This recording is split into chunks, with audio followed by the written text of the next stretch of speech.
ఫిలపాటు. ఏంటి రేట్లు మరి ఇంత ఎక్స్పెన్సివ్? ఇది ఎక్స్పెన్సివ్ అన్నావు అంటే నీ అంత చీప్ ఫకింగ్ ఫెలో ఇంకెక్కడా ఉండడు.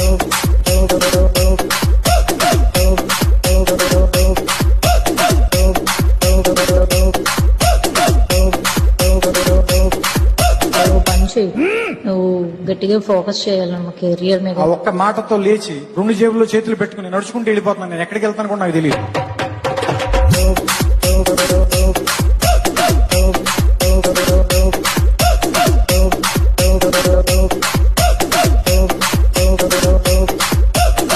ఎందుకంటే నీ గర్ల్ ఫ్రెండ్ లేదంటే నీ పెళ్ళమో వదిలిపాడదేంగుద్ది కాబట్టి.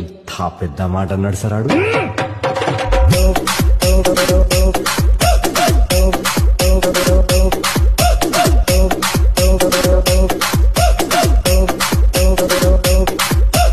అది అడిగిన ఏమిటి నువ్వు కొనలేవు కాబట్టి అని నేను వదిలిపడదేంగుద్ది. నా మాట నువ్వు కెరియర్ మీద ఫోకస్